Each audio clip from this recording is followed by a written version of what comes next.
Now we're going to find the equation for a line that's perpendicular to 2x plus y equals to 5 and passes through the point 6, negative 1.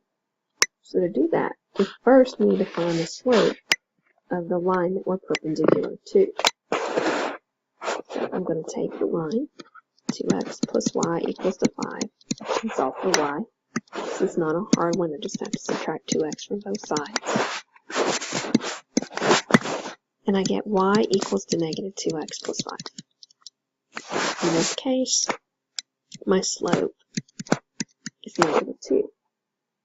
So since my slope is negative 2, that implies that the slope of my perpendicular line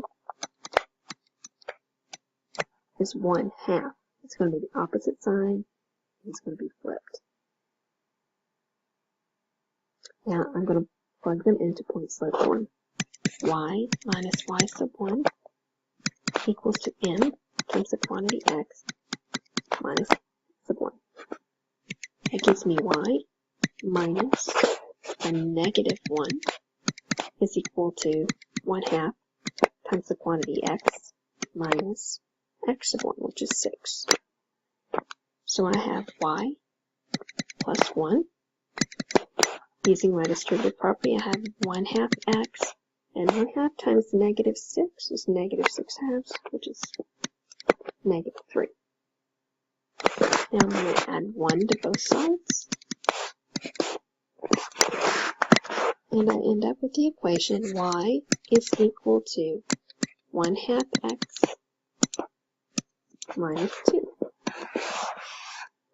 This line is perpendicular to y equals minus 2x plus 5, and it also passes through the point 6, negative 1. Let's consider this example. We're going to find the equation for the line parallel to 9x minus 3y equals to 1 and contains the point 1, 0.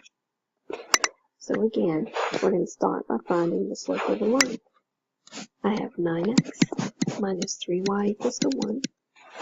I'm going to subtract 9x from both sides. That's going to give me negative 3y equals to negative 9x plus 1. And I'm going to divide both sides by negative 3. That's going to give me the equation y equals to 3x minus 1/3. When you have a negative divided by a negative, remember that's a positive. So the slope of this line is 3. And I'm going to find the equation of the line that's parallel to this line. If my line is parallel to this line, then it will have the same slope. So I'm going to use the point 1, 0,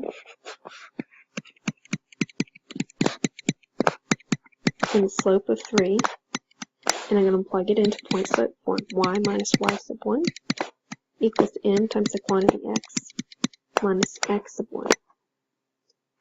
So I've got y minus 0, because that's my y value, is equal to 3 times the quantity x minus 1, because that's my x value. Now it's given me the equation y is equal to 3x minus 3. And this line is going to be parallel to 9x minus 3y equals to 1. And it also contains the point 1, 0.